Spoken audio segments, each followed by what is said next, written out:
Mesdames, Messieurs, heureux de vous retrouver. C'est donc l'heure de l'information sur Eden Télévision. Merci une fois encore de nous retrouver. En voici les grandes articulations. Assemblée générale pour le collectif des syndicats de la santé ce mardi à la Bourse du travail de Cotonou. Objectif, restituer à la base les différentes conclusions issues de la rencontre entre le chef de l'État et les syndicats de la santé. Sentiment mitigé des acteurs de la culture suite à la fusion du ministère du Tourisme et de la Culture à celui des Sports. Une fusion intervenue au lendemain de l'annonce du second gouvernement de Patrice Talon. Vous suivez bien sûr dans ce journal une analyse des conséquences éventuelles de la mise ensemble de ces différents ministères. Et puis, hors du Bénin, des échanges de tirs nourris ont été entendus dans la nuit de mardi à mercredi près de la résidence privée de Robert Mugabe dans la capitale Harare du Zimbabwe.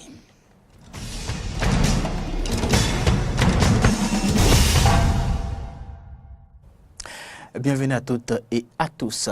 Le chef de l'État, Patrice Talon, avait rencontré le collectif des syndicats de la santé ce samedi 11 novembre dernier. Une rencontre au cours de laquelle plusieurs échanges et travaux ont été faits. Ce mardi 14 novembre 2017, c'est le tour du collectif des syndicats de la santé de restituer à leur base les résultats de leur rencontre avec le chef de l'État. La séance a eu lieu à la Bourse de travail de Cotonou. On va faire le point avec Carlo François Rumbadento et Fréjus Fiorsi.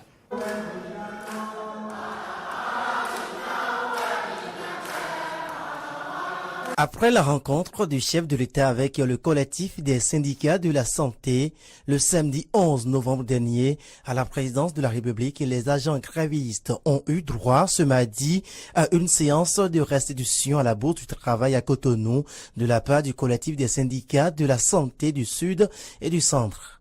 Une séance qui vise deux objectifs. Premier, restituer aux travailleurs point par point tout ce qui a été dit avec le chef de l'État. Deuxièmement, écouter la base par rapport à la poursuite ou non des mouvements de grève.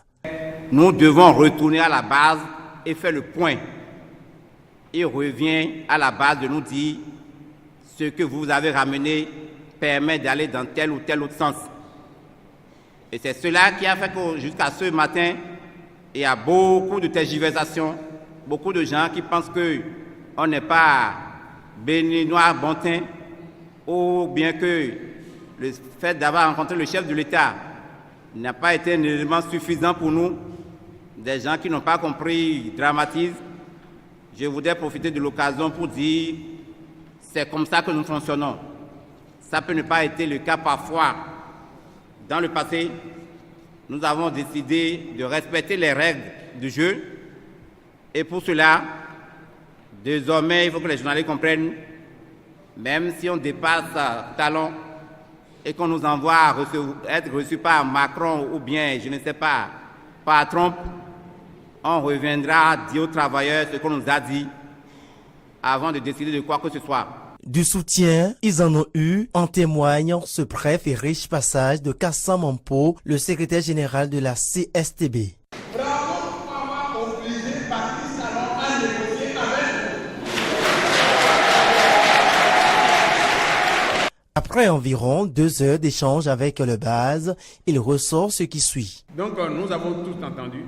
Donc l'objectif, c'est de viser, de savoir d'abord où est le protocole, qu'est-ce qu'il y a dedans et signer.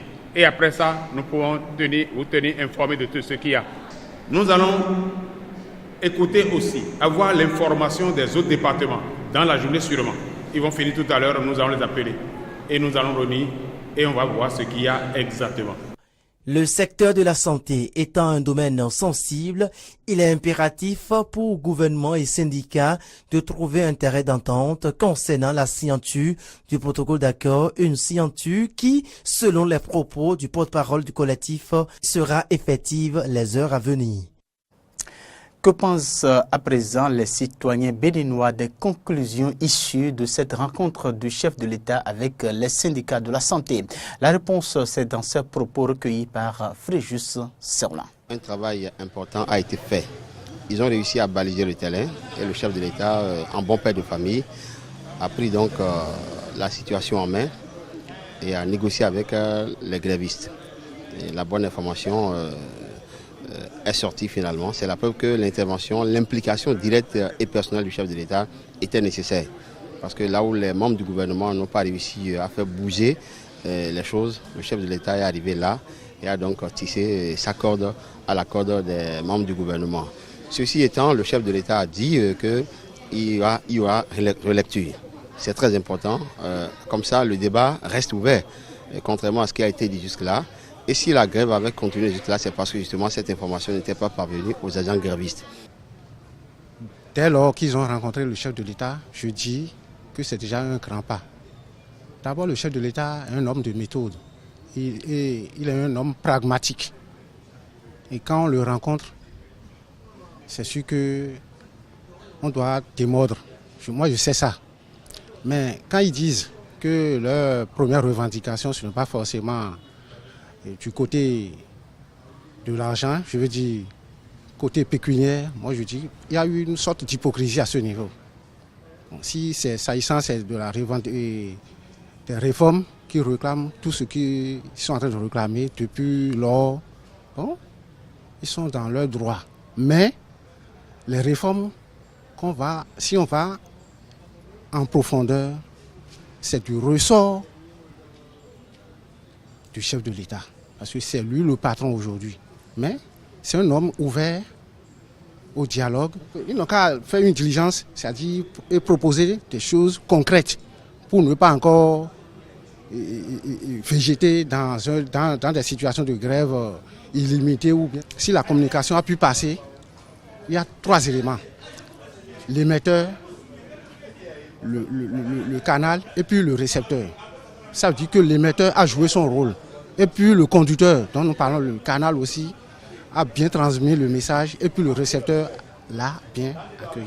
Maintenant que le chef de l'État continue dans la même lancée et que les propos qu'il a tenus, les engagements qu'il a pris, que cela soit traduit dans un premier temps dans le protocole d'accord qui sera bientôt signé, nous l'espérons, et que dans les actes, qu'il y ait un suivi afin que, à la longue, lorsque des situations comme ça se présenteront, que les grévistes, les agents qui sont en grève, quand même se disent allons à la table de négociation parce qu'il ne sert à rien d'aller négocier et à la fin se voir flou et se retrouver dans une situation où on se dit on est floué. Je leur souhaite un bon vent. Maintenant de penser au peuple béninois et de jouer pleinement le rôle du citoyen parce qu'ils ont prêté un serment d'Hippocrate. Le jour qu'ils ont levé le doigt, c'est pour sauver la vie humaine. Ce journal se poursuit. Ils étaient heureux, les artisans, d'avoir un département ministériel uniquement dédié à eux seuls. Mais à l'avènement du régime de la rupture, ce sentiment de bonheur n'a été que de courte durée. Et pour cause, le chef de l'État a fusionné le ministère de la Culture et du Tourisme à celui des Sports lors de l'annonce de son second gouvernement. Un retour en arrière selon certains observateurs qui laissent les sentiments mitigés au sein du monde culturel et touristique. Fréjus Serlan et Romaric Devoshi. Du premier remaniement ministériel de Patrice Talon opéré le 27 octobre 2017, c'est Oswald Omeki qui en a gardé le plus beau sourire. En plus de son ancien portefeuille des sports, il s'est vu confier celui de la culture et du tourisme. C'est un véritable challenge pour le nouveau ministre. Un défi que l'homme entend relever. C'est d'ailleurs ici, à la Fondation Zinsou, qui fait la promotion de l'art contemporain africain, que le désormais ministre de la Culture a effectué sa première visite officielle le 4 novembre à l'occasion d'une exposition. Une démarche qui rassure. Il est venu et il est resté avec nous vraiment longtemps. Il a discuté, il a parlé et du coup on a été très rassurés par le fait qu'il prenne le temps de venir, qu'il écoute, qu'il dialogue, qu'il parle des enjeux culturels du pays. Ça nous a donné confiance dans son action. Et très tôt, un changement est noté comparativement à l'ancienne administration. Il y avait un ministre de la Culture qui n'est jamais venu, en tout cas chez nous. Et comme la plupart des acteurs culturels, je ne peux pas dire que son passage au ministère de la Culture ait marqué les esprits, parce que je ne peux pas vous citer de tête une seule action qu'il aurait faite. Il ne se passait rien. Donc le nouveau ministre, effectivement, reçoit un double ministère, enfin qui est quasiment un quadruple ministère. Et du coup, la première action qu'il fait, c'est de venir parler, de venir dire, voilà, j'ai envie de comprendre, j'ai besoin de comprendre comment je vous accompagne. Alors forcément, si vous voulez, pour nous, ça fait une différence radicale. Donc évidemment, c'est toujours mieux quand un ministre peut se consacrer pleinement à la culture ou au tourisme. Mais en l'occurrence, dans notre cas, il faut bien admettre que pour l'instant, les effets sont positifs. Du côté du tourisme, on croit aussi au talent du jeune super ministre. Tout sera dans la mise en œuvre. Tout est question d'organisation. Et si tout se fait dans l'organisation, tout s'organise très bien, ça va pouvoir se faire normalement. Et puis c'est des hommes qui travaillent, c'est pas le ministre à lui seul qui travaille. Les cadres sont là, les départements sont là, les directions sont là. Ça devrait pouvoir aller normalement. Et l'homme en lui-même a déjà fait quelque peu ses preuves. Il est jeune comme nous, il est dynamique, il a montré combien de fois il avait envie de réussir, il y a la fougue de la jeunesse qui est en lui. Et moi, je veux bien lui faire confiance. Mais cet énième jumelage de ces différents départements n'est pas du goût de tout le monde. Pour moi, c'est pas très évident qu'on puisse réussir à faire émerger dans ce type de jumelage la culture, le tourisme et en même temps le sport. En unité de valeur, c'était déjà compliqué.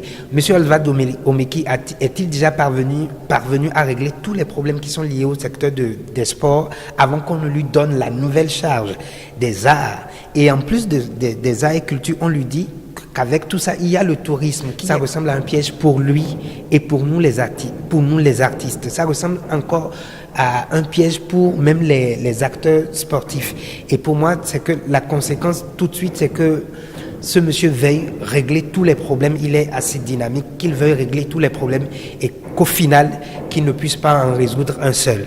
Du coup, les propositions ne manquent pas. Qu'on accorde autant d'importance aussi bien au sport qu'au tourisme et à la culture. Il est évident que ce ne sera pas facile, mais ce n'est pas impossible. Pour que véritablement le Bénin puisse briller au-delà des frontières, notre tourisme puisse véritablement faire parler de lui. Qu'il oublie toute l'euphorie de la promotion, qu'il s'asseye, qu'il définisse un cahier de charges. Et pour moi, un cahier de charges répond à des questions de quels sont les problèmes qui s'imposent à nous, je les règle, et quelles sont les nouveautés que j'ai envie d'impliquer pour que demain, on puisse dire telle personne à amener une telle valeur. Tous les sujets sont urgents.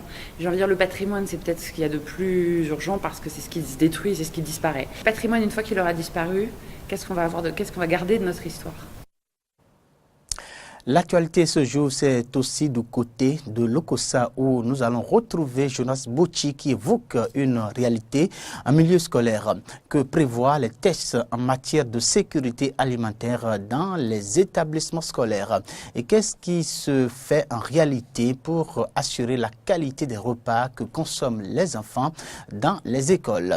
C'est le point qu'aborde à présent Jonas Bouchi dans ce magazine intitulé Sécurité alimentaire en milieu scolaire. Suivons ensemble. Il y a d'abord une instruction du ministère qui demande chaque année que les vendeuses aillent aux soins, faire des visites, des examens médicaux. Un certificat de visite médicale, c'est la seule condition imposée aux bonnes dames qui voudront vendre à manger aux élèves dans les établissements scolaires. Un certificat dont la délivrance est laissée aux bons soins de ces femmes qui s'arrangent très souvent pour s'en procurer. Et lorsque les agents d'hygiène décident de subordonner la délivrance de ces certificats médicaux à la visite des vendeuses dans leurs écoles, seules les plus chanceuses les accueillent une fois l'an. C'est les services d'hygiène qui viennent de la maison et font le contrôle au début de chaque année. Et c'est ce service d'hygiène-là qui donne le OK à ces bonnes dames-là qui vendent à nos enfants dans l'établissement. Juste là, ce que nous avons eu comme périodicité, c'est une fois comme ça, l'an. Ça n'a pas été répété 2 fois depuis que je suis là. Il y a 2 ans de cela, il y a les agents d'hygiène qui sont arrivés nous voir. Ils nous ont visités, comme ils ont vu les cuillères sur le feu, ils ont dit de continuer comme ça. Vous l'avez bien entendu, la dernière visite des agents d'hygiène aux vendeuses du CG1 Lokossa remonte à 2 ans, ce qui fait dire au surveillant général de ce collège qu'il n'y a pas en réalité un contrôle de la qualité des repas servis aux élèves. En réalité, on n'a pas un service de contrôle d'hygiène. Parce que ce contrôle-là, ce service devait être fourni par soit la mairie ou l'hôpital de zone qui délivre à ces bonnes dames-là les certificats médicaux de aptes à vendre comme inaptes à ne pas vendre. Ça veut dire que en retour plutôt, ils doivent venir ici contrôler est-ce que ceux qui sont en train de vendre vendent dans de bonnes conditions. Mais force est de constater que ce n'est pas toujours le cas.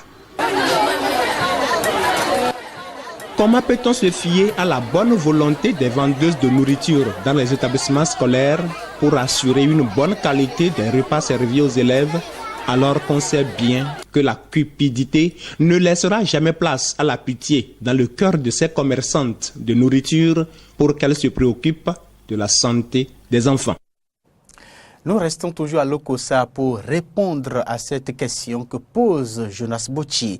Que mangent les enfants à l'école pendant la récréation? La question semble moins préoccuper parents et enseignants face donc aux charges et autres problèmes de l'éducation qui relèvent également de l'urgence. Sécurité alimentaire en milieu scolaire, suite et fin avec vous, Jonas Bochi. Conscient du laisser-aller au niveau des vendeuses de nourriture dans les établissements scolaires, chaque administration s'organise à sa manière pour rappeler à l'ordre les vendeuses de repas de qualité douteuse. Et c'est quand le degré de faim des élèves n'emporte pas sur l'imprudence qui leur fait avaler tout ce qui leur est servi comme repas, qu'ils se donnent le temps d'examiner avec soin les nourritures. Quand les apprenants vont acheter et qu'ils constatent des anomalies, ils viennent nous les signaler. Nous prenons ces repas-là, nous les gardons et nous interpellons les responsables des vendeuses qui viennent ici, on les présente, on leur dit voilà le mets que vous avez servi aujourd'hui, voilà ce qu'on a constaté. Nous, on ne veut plus voir ça. Et très souvent, les découvertes dans les repas servis aux élèves confirment le doute de la qualité et même de l'origine des nourritures vendues dans les établissements scolaires.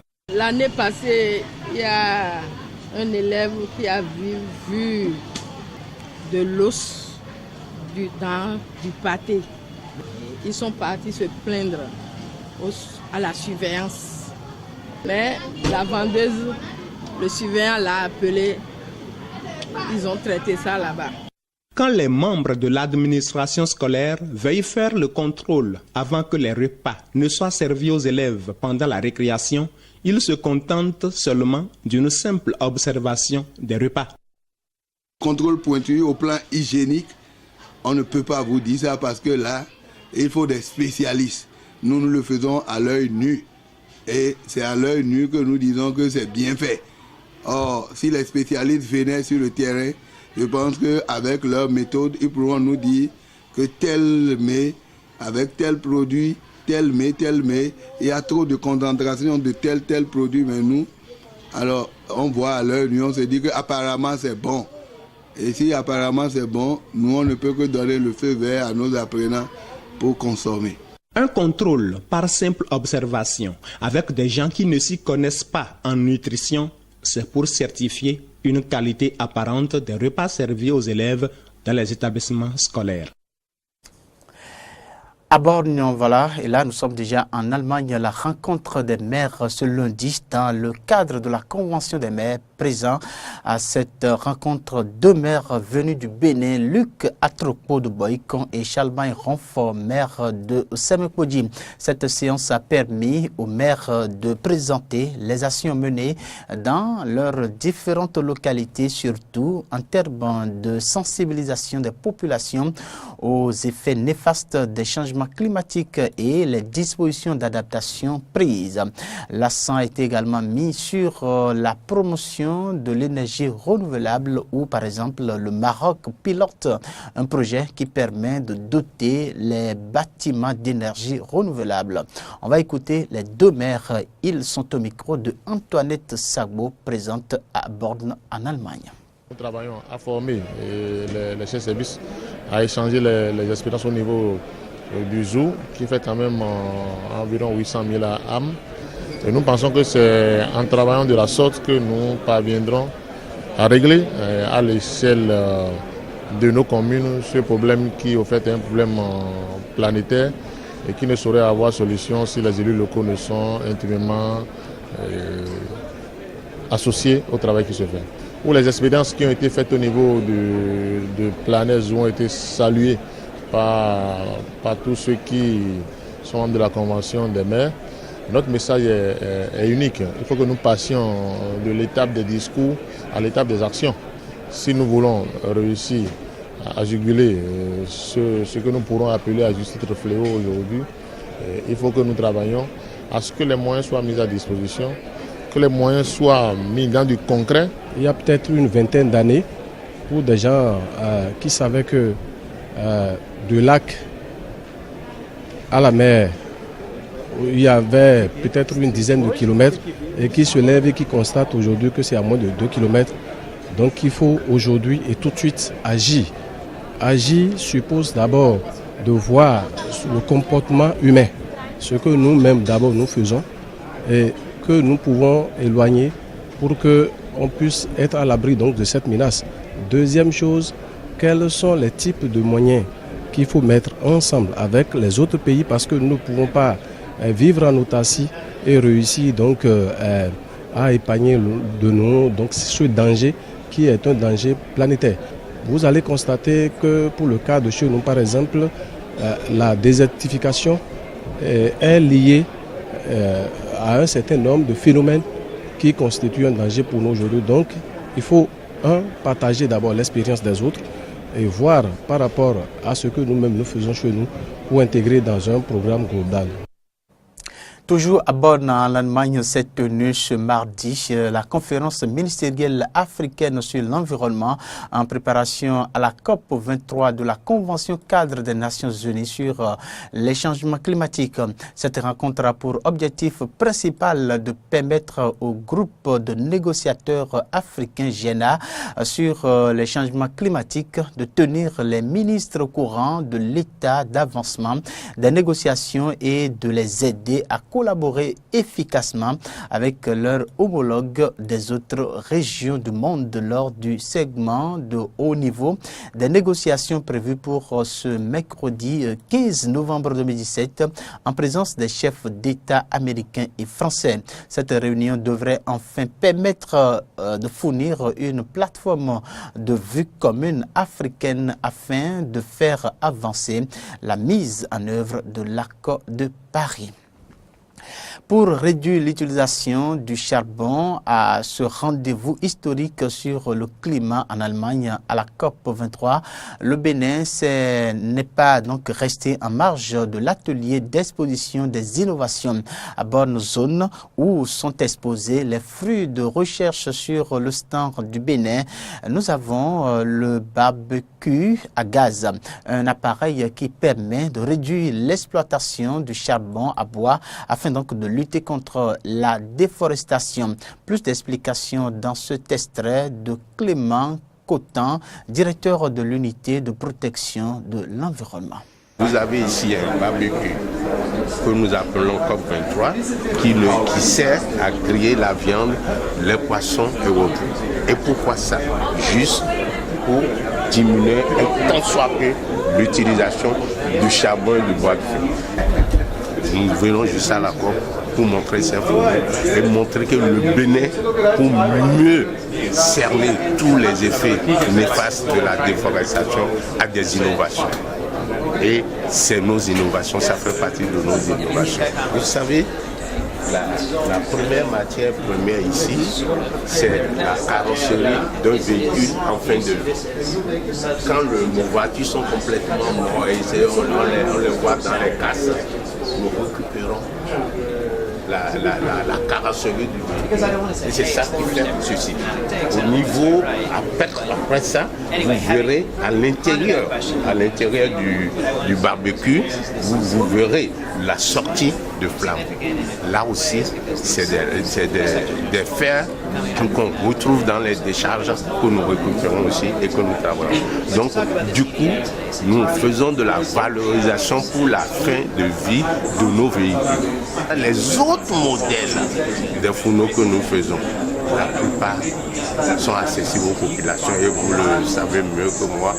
Quand je prends l'exemple des restauratrices, les maquis que nous avons au Bénin, les maquis étaient au départ à près de 20 sacs de charbon par mois. Aujourd'hui, grâce à nos fourneaux à gaz, ces maquis sont à 3 bouteilles de gaz par mois. À raison de 17 000 francs la bouteille de gaz, vous avez à peine 21 000, à côté de 8 000 francs le sac de charbon multiplié par 20. Donc, nous pensons que jusqu'à nouvel ordre, nos populations ont accès aux fourneaux et les utilisent. Avant de boucler ce journal, des échanges de tirs nourris ont été entendus dans la nuit de mardi à mercredi près de la résidence privée de Robert Mugabe dans la capitale Harare, a rapporté sous couvert d'anonymat à l'agence France Presse un témoin résident dans le quartier de Barodale. Il faut noter que l'armée a pris position ce mercredi dans les rues de la capitale de Zimbabwe, Harare, lors d'une opération destinée, selon elle, à éliminer les criminels de l'entourage du président Robert Mugabe qui règne d'une main de fer sur le pays depuis 1980. Des véhicules blindés barraient dans la matinée les accès au Parlement, au siège du parti au pouvoir et aux bureaux dans lesquels le chef de l'État réunit généralement ses ministres, a constaté un journaliste de l'agence France Presse.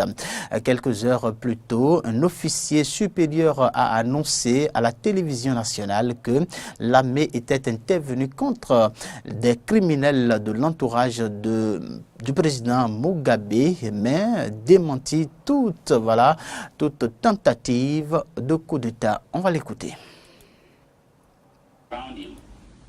Des criminels autour du président Mugabe commettent des crimes qui causent des souffrances économiques et sociales dans le pays et ils doivent être amenés devant la justice.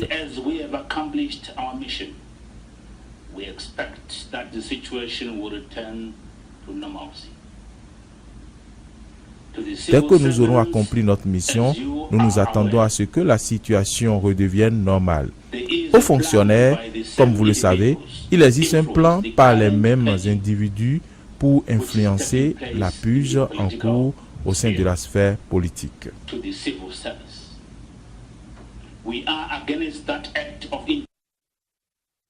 Il faut dire qu'aux dernières nouvelles, l'Afrique du Sud vient donc de dépêcher des envois spéciaux au Zimbabwe. Voilà, c'est sur cette information que nous mettrons un terme à ce journal sur Eden Télévision. Merci de l'avoir suivi et au revoir.